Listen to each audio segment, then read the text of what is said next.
Menyenangkanmu, menyenangkanmu. Aku ingin menyenangkanmu. Ini kan perkataan orang yang jatuh cinta. Aku mau makan, ingat kamu. Aku mau tidur, ingat kamu. Terus apa lagi? Itu kan perasaan orang yang sedang jatuh cinta. Demikian juga kita saat ini sedang mengalami jatuh cinta pada Tuhan. Maka kemanapun kita pergi, selalu ada Dia di dalam hati kita.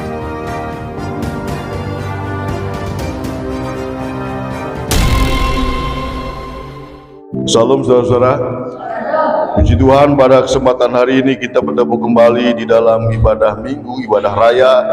Dan puji Gusti, kita masih diberikan kesempatan untuk bisa berkumpul. Puji Tuhan, pujian tadi dikatakan bahwa aku ingin menyenangkanmu setiap hari. Aku ingin memberikan sesuatu yang setiap hari menyenangkanmu, menyenangkanmu setiap hari. Itu hendaknya dibawa kemanapun kita pergi. Tadi saudara siapa namanya pujian? Mas Yohanes, puji Tuhan. Dan kemanapun Mas Yohanes pergi, maka tujuannya adalah untuk menyenangkan Tuhan dengan pekerjaan, dengan kelak rumah tangga juga untuk menyenangkan Tuhan. Bukan berhenti sampai orang tua kita mengenal Tuhan, lalu anak-anaknya tidak mengenal Tuhan. Tapi kita akan berdoa supaya anak cucu kita diberkati Tuhan, karena satu memuji, satu iman di dalam Tuhan Yesus Kristus. Itu kerinduan. Kalaupun sekarang belum dijawab, bukan berarti Tuhan tidak sayang ya. Karena keselamatan tidak bisa titip-nitip. Keselamatan tidak bisa titip sama orang. Tetapi keselamatan itu pribadi lepas pribadi. Oleh sebab itu kita saat ini yang mengenal Tuhan, maka hendaklah kemanapun kita pergi, tujuannya untuk menyenangkan hati Tuhan. Kalau itu sudah tertanam dalam hati, tandurane ya syukur, tanduran nopo padine ya syukur. Karena apa? Tujuannya itu, kalaupun saya berhasil panen, itu untuk memuliakan nama Tuhan. Anak Tuhan dipelihara oleh Tuhan luar biasa. Ya, saat ini musim tandur. Diberkatilah tanduran anak-anak Tuhan, diberkatilah pekerjaan anak-anak Tuhan, diberkatilah anak-anak Tuhan yang saat ini mungkin anak-anaknya sebentar lagi merantau ke kota masing-masing mencari atau menjemput berkat itu yang Tuhan sediakan. Tetapi hendak kita berdoa untuk anak cucu kita, kemanapun mereka pergi, selalu gandol Gusti. Gandol Gusti, gandol Gusti, gandol Gusti. Rino wengi siang malam, selalu gandol Gusti. Kalau pujian tadi terkesan dengan pujian tadi, menyenangkanmu, menyenangkanmu. Aku ingin menyenangkanmu. Ini kan perkataan orang yang jatuh cinta. Aku mau makan, ingat kamu. Aku mau tidur, ingat kamu. Terus apa lagi? Itu kan perasaan orang yang sedang jatuh cinta. Demikian juga kita saat ini sedang mengalami jatuh cinta pada Tuhan. Maka kemanapun kita pergi, selalu ada Dia di dalam hati kita. Oh, zaman biar nek pacaran kan apa jenenge foto di dompet. Ya, walaupun duit kayak nek, tapi yang penting foto pacarnya nek, gak masalah, semangat. Ya. Nah, oleh sebab itu saudara, pujian tadi mengajarkan kita menyenangkanmu, menyenangkanmu, menyenangkanmu. Ini luar biasa. Mari kita akan baca dalam Keluaran pasal 18. Ini mengenai seorang anak Tuhan yang dipimpin, yang dipakai untuk memimpin umatnya. Keluaran pasal 18. Ini adalah keadaan Musa. Musa itu tipe orang yang mau mendengar orang lain, mau mendengar keluhan orang lain atau nasihat orang lain. Coba kita akan baca, yang pertama adalah ayat 13. Keluaran 18 ayat 13 mulai. Keesokan harinya, duduklah Musa mengadili di antara bangsa itu, dan bangsa itu berdiri di depan Musa dari pagi sampai petang. Ketika mertua Musa melihat segala yang dilakukannya kepada bangsa itu, berkatalah ia, apakah ini yang kau lakukan kepada bangsa itu? Mengapakah engkau seorang diri saja yang duduk, sedang seluruh bangsa itu berdiri di depanmu dari pagi sampai petang? Kata Musa kepada mertuanya itu, sebab bangsa ini datang kepadaku untuk menanyakan petunjuk Allah. Apabila ada perkara di antara mereka, maka mereka datang kepadaku dan aku mengadili antara yang seorang dan yang lain. Lagi pula aku memberitahukan kepada mereka ketetapan-ketetapan dan keputusan-keputusan Allah. Tetapi mertua Musa menjawabnya, tidak baik seperti yang kau lakukan itu. Cukup. Pada saat mertua Musa, Yitro, melihat kesibukan Musa dari pagi sampai petang berdiri seorang diri melayani umatnya. Mungkin yang konsultasi tentang keluarganya, konsultasi tentang hukum-hukum Allah. Musa dengan setia berdiri dari pagi sampai petang untuk mendengarkan keluhan umatnya. Ini adalah tipe pemimpin yang mau mendengar keluh kesah umatnya. Atau kita sebagai anak-anak Tuhan yang dipakai Allah, dipilih Allah, mau mendengar keluh kesah saudara kita. Karena dianggap kita mampu untuk menyelesaikan masalah itu, maka seringkali tetangga konsultasi sama kita, atau teman konsultasi sama kita. Karena mereka tahu bahwa kalau mereka konsultasi ke kita, tidak sampai kemana-mana, cukup di dalam hati kita yang dengar, dan Tuhan akan menyelesaikan semua itu. Ya, seringkali makanya antar tetangga itu padu itu apa? Berantem itu gara-gara orang lain curhat ke kita merembes. Cerita lagi ke orang lain. Tapi Musa tidak. Dia mau berdiri dari pagi, mau menghadapi dari pagi sampai petang. Keluhan umatnya, keluhan umat Israel itu, dia layan dari pagi sampai petang sendirian. Melihat hal itu, memang ada kebanggaan dari Yitro, seorang mertuanya, tapi juga dia merasa kasihan. Karena apa? Ini sesuatu yang sangat melelahkan. Tidak mungkin Musa berdiri sendiri menyelesaikan masalah. Nanti kita akan baca selanjutnya. Jadi oleh sebab itu Yitro memberikan usul. Pertamanya bilang itu tidak baik kalau seperti itu.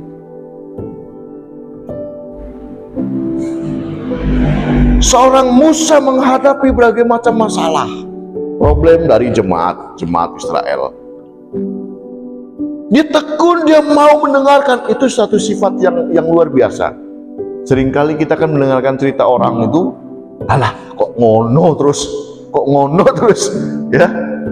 Tapi sebagai anak Tuhan seringkali mau mendengarkan orang lain cerita sama kita, mau curhat sama kita.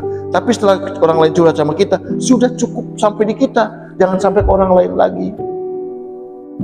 Karena sifat anak Tuhan seperti itu. Dan setelah tahu saudara kita sudah curhat, ada masalah ke kita bawa dalam doa. Tuhan berbelas kasih menyelesaikan masalah saudaraku ini yang sudah cerita kepadaku. Saya akan bantu doa. Itu sifatnya seperti itu. Itu juga yang dilakukan oleh Musa. Dia berdiri sendirian menghadapi umat yang begitu banyak.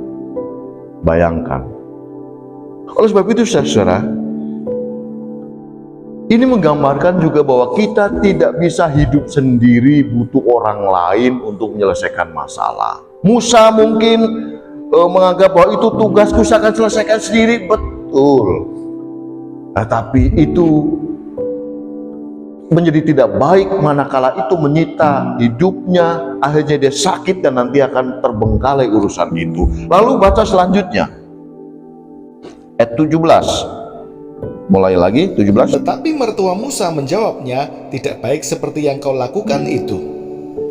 Engkau akan menjadi sangat lelah, baik engkau baik bangsa yang beserta engkau ini, sebab pekerjaan ini terlalu berat bagimu, takkan sanggup engkau melakukannya seorang diri saja. Cukup dulu. Ini rasa sayang mertua kepada menantunya. Wis tojo ngoyo kaya ngono. Pikirono uripmu, pikirono kesehatanmu. Pekerjaanmu memang baik, tapi aja terlalu ngoyo. Nanti cepet tuwek, cepet sakit pinggang. Ini kalau terjemahan bebasnya begitu ya. Ini saking sayangnya Yitro, mertua Musa, menasihati kepada Musa. Dikatakan, tetapi murid Musa menjawab, tidak baik seperti yang kau lakukan itu. Engkau akan menjadi sangat lelah, baik engkau, baik bangsa yang beserta engkau ini. Sebab pekerjaan ini terlalu berat bagimu, takkan sanggup engkau melakukan seorang diri saja. Artinya, pekerjaan Tuhan sekalipun tidak mampu diselesaikan oleh seorang gembala, harus didukung oleh semua yang terlibat di dalam gereja ini. Sepintar-pintarnya gembala, sepintar-pintarnya hamba Tuhan, sepintar-pintarnya pemimpin, dia perlu pendamping-pendamping yang luar biasa. Contoh, negara ini tidak akan kokoh kalau pembantu-pembantu pemerintahan itu juga tidak mendukung. Presiden sekalipun tidak mungkin dia hebat sendirian, tentu ada para menteri dan sebagainya yang hebat-hebat juga. Demikian juga penggembalaan tidak akan berdiri tegak manakala dia merasa bahwa saya mampu menggembalakan sendiri, atau jemaat berkata, aku mampu tanpa gembala. Ini adalah sifat yang tidak dikehendaki oleh Tuhan. Oleh sebab itu, Jitro mertuanya menasihati kepada Musa, tidak mungkin, pekerjaanmu tidak baik kalau ini kau melakukan sendiri. Walaupun itu pekerjaan Tuhan, tapi harus ada kerjasama antara gembala dengan jemaat, jemaat dengan gembala. Jadi nanti sehat, gembalanya ya ora keselen dhewe ngos-ngosan, jemaatnya juga merasa ringan karena bebannya dibantu, didoakan setiap malam dan sebagainya. Masing-masing mengerti posisi dan kedudukannya. Lanjut ayat 19. Jadi sekarang dengarkanlah perkataanku. Aku akan memberi nasihat kepadamu dan Allah akan menyertai engkau. Adapun engkau, wakililah bangsa itu di hadapan Allah dan kau hadapkanlah perkara-perkara mereka kepada Allah. Cukup. Yitro memberikan jalan keluar. Mus, ya karena dia mertuanya pasti manggilnya ya nggak mungkin itu bilang Musa kayak Mus gitu. Kalau siapa? Mustaqim namanya kan Mus juga kan. Nah, Musa, saya kasih masukan begini, kamu angkat satu jemaat dari jemaatmu itu, dari bangsa ini, orang-orang yang mampu memimpin. Makanya ada kaum muda, ada yang mimpin pujian, ada yang bawa kolektan. Coba bayangkan, dari awal sampai akhir hanya gembala yang berdiri di mimbar. Dari awal sampai akhir ibadah. Bisa memang, tapi apakah itu elok? Tentu kurang elok. Kenapa? Karena dalam ibadah itu semuanya beraktivitas untuk menuju satu kesatuan Allah berhadirat. Semua merasakan bagiannya. Contoh anggota tubuh, seringnya saya bilang, anggota tubuh ini kan gambaran bait Allah, ya kan? Coba yang bergerak cuma tangan saja, ya padha karo wong senam. Coba yang bergerak cuma mulut saja, padha karo wong bengok-bengok. Tapi kalau tangan, mulut, kaki bergerak, indah. Itu namanya penyampaian firman. Semuanya bergerak, tangan, mulut, kaki. Coba orang berfirman, menyampaikan firman berdiri kaku begini, saudara-saudara, diberkatilah engkau, pandangan terus lurus karena nggak ada gerak, nggak ada apa, kesatuan. Tentu tidak bisa, tidak enak dilihat, tidak elok. Oleh sebab itu saudara, Musa diberikan masukan oleh mertuanya. Ini mertua yang luar biasa, yang mau mengerti kesusahan anaknya, tidak membedakan dia menantu atau dia anak kandung, tapi ini luar biasa. Lalu selanjutnya bacakan. Kemudian haruslah engkau mengajarkan kepada mereka ketetapan-ketetapan dan keputusan-keputusan, dan memberitahukan kepada mereka jalan yang harus dijalani dan pekerjaan yang harus dilakukan. Di samping itu, kau carilah dari seluruh bangsa itu orang-orang yang cakap dan takut akan Allah, orang-orang yang dapat dipercaya dan yang benci kepada pengajaran suap. Tempatkanlah mereka di antara bangsa itu menjadi pemimpin 1000 orang, pemimpin 100 orang, pemimpin 50 orang, dan pemimpin 10 orang. Dan sewaktu-waktu mereka harus mengadili di antara bangsa, maka segala perkara yang besar haruslah dihadapkan mereka kepadamu, tetapi segala perkara yang kecil diadili mereka sendiri. Dengan demikian mereka meringankan pekerjaanmu, dan mereka bersama-sama dengan engkau turut menanggungnya. Jika engkau berbuat demikian dan Allah memerintahkan hal itu kepadamu, maka engkau akan sanggup menahannya, dan seluruh bangsa ini akan pulang dengan puas senang ke tempatnya. Nah, ini nasihat bijaksana dari seorang Yitro, mertuanya. Jadi ini menggambarkan juga bahwa kita bukan hanya kritik, kita bukan hanya protes, tapi memberi jalan keluar. Nah, sing kritik tok akeh. Kalau cuma ngeritik aja banyak. Oh, gereja ini harusnya begini, tapi dia tidak memberikan solusi. Itu banyak. Tapi Yitro memberi gambaran, dia mengkritisi, dia mengkritik, tapi dia memberikan solusi. Solusinya bagaimana? Nah, dikatakan ayatnya yang ke 21, di samping itu kau carikan dari seluruh bangsa itu orang-orang yang cakap dan takut akan Allah, orang-orang yang dapat dipercaya dan yang benci kepada pengejaran suap. Tempatkanlah mereka di antara bangsa itu menjadi pemimpin 1000, pemimpin 100, pemimpin 50, dan pemimpin 10 orang. Dikasih jalan keluar. Demikian juga kita ke anak kita. Jangan seringkali kita hanya memarahi saja, tapi tidak memberikan jalan keluar. Yo anak telak piye to mama ini dia to papa kok nyeneni tok. Lah jalan keluarnya apa? Tapi Yitro memberikan gambaran bahwa dia memberikan protes, bukan protes, kritik, usulan, tapi dia juga memberikan jalan keluar begini loh. A, B, C, D, E. Ini bijaksananya Musa. Bijaksananya Yitro dicontohkan untuk memberi nasihat kepada Musa. Sehebat-hebatnya Musa, ternyata di balik kehebatan itu ada orang yang juga setia pada pekerjaan Tuhan. Kehebatan seorang anak juga ada andil dari orang tua. Oleh sebab itu anak tidak boleh meremehkan orang tua. Kenapa? Di situ ada Yitro yang berikan nasihat kepada anak-anaknya. Ada Yitro yang berikan nasihat kepada Musa, yang tidak hanya memprotes seperti orang lain, hanya mengkritik seperti orang lain, tetapi dia memberikan jalan keluar. Demikian juga kita sebagai anak-anak Tuhan yang satu tubuh ini, yang satu gereja ini, hendaklah juga saudara kita yang salah kita tegur dengan kasih, tapi kita kasih jalan keluar. Bukan hanya kita menghukum saja, tetapi kita diberikan jalan keluar dari masalah itu. Kalau cuma ngomong tok akeh kancane, ya, kudune ngene, ya ora ngene lho, kudune bener ngene. Banyak kan kancane. Tapi yang memberikan jalan keluar itu yang susah, yang jarang terjadi. Tapi Yitro sudah membuktikan itu, bahwa bukan hanya kritik, tapi ada solusi yang ditawarkan. Inilah solusinya. Lalu karena itu masuk akal, maka Musa dengan kecerdasannya dia menerima usulan dari mertuanya itu. Ayat 24. Musa mendengarkan perkataan mertuanya itu, dan dilakukannya segala yang dikatakannya. Dari seluruh orang Israel, Musa memilih orang-orang cakap dan mengangkat mereka menjadi kepala atas bangsa itu, menjadi pemimpin 1000 orang, pemimpin 100 orang, pemimpin 50 orang, dan pemimpin 10 orang. Mereka ini mengadili di antara bangsa itu sewaktu-waktu perkara-perkara yang sukar dihadapkan mereka kepada Musa, tapi perkara-perkara yang kecil diadili mereka sendiri. Kemudian Musa membiarkan mertuanya itu pergi dan ia pulang ke negerinya. Saudara,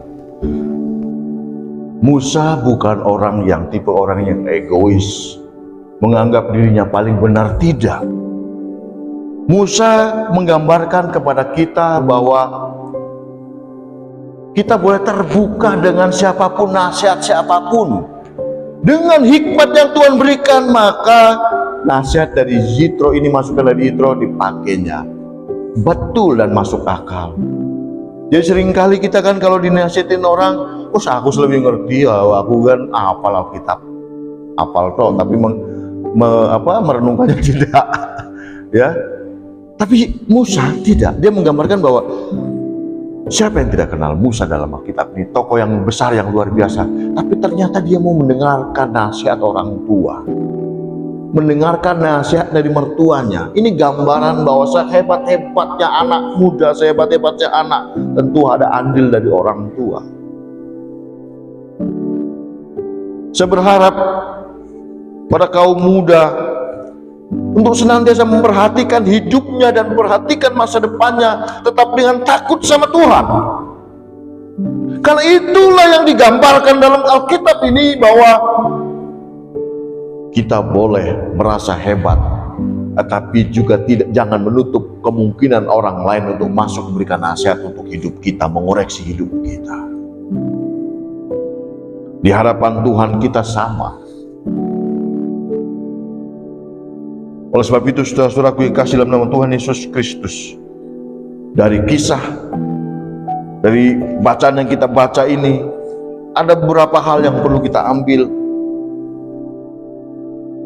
Hendaklah kita menjadi orang yang mau mendengar orang lain. Hendaklah kita menjadi orang yang mau menerima usulan orang lain. Minimal mendengar saja. Mau mendengar nasihat orang lain, supaya apa? Supaya kita terkoreksi hidup kita. Kita tidak mungkin besar sendirian, tentu ada sekeliling kita. Suami menjadi besar juga karena ada peran istri. Istri menjadi terpuji juga karena ada peran dari seorang suami. Ibu-ibu menjadi terpuji juga karena ada peran anak-anaknya yang menghargai, yang mau menjunjung tinggi dan mengangkat martabat orang tua itu sendiri. Atau bapak-bapak juga menjadi terhormat karena ada keluarga di belakangnya yang sangat luar biasa mendukung. Inilah gambaran yang kita baca saat ini, bahwa pada akhirnya pekerjaan Musa diringankan. Dipilihlah, kalau sekarang itu ada RT, pemimpin 100, ada RW, ada lurah, ada camat, ada bupati, dan seterusnya dan seterusnya. Seandainya itu, inilah gambaran, manakala belum terpilih itu, maka Musa seperti presiden kita yang tercinta, berdiri sendiri dari Sabang sampai Merauke, datang ke istana satu persatu, soalnya kan nggak ada dibagi-bagi gubernur dan sebagainya. Tapi karena usulan dari Musa ini, maka masalah di tingkat RT diselesaikan secara RT, tingkat RW diselesaikan tingkat RW, kelurahan, dan seterusnya. Oleh sebab itu, saudara-saudara, untuk kita juga sebagai anak Tuhan, hendaklah kita saling menghargai satu dengan yang lain. Ingat bahwa gembala tidak bisa berdiri sendiri tanpa dukungan dari jemaat. Jemaat juga tidak bisa berdiri sendiri tanpa ada tangan yang mengangkat, yaitu Musa sebagai gembala, untuk mendoakan supaya tetap tegak berdiri dalam iman dan dalam keseharian kita. Puji Tuhan, saudara-saudara, kiranya firman Tuhan ini menguatkan kita supaya kita menjadi anak Tuhan yang setia, sebagai anak muda juga yang mau kemana-mana menyenangkan hati Tuhan, menyenangkanmu hari lepas hari. Sebagai orang tua juga, kebanggaan kita lah anak-anak kita. Sebagai anak, kebanggaan kita lah orang tua kita dan keluarga kita kelak. Oleh sebab itu, hendaklah kita saling mendoakan kemanapun saudara pergi. Maka kalau orang Jawa bilang gandol gusti, atau kita selalu berpegang pada perintah Tuhan dimanapun kita berada, maka damai sejahtera yang kita dapat. Amin, saudara-saudara. Puji Tuhan, mari kita bangkit berdiri.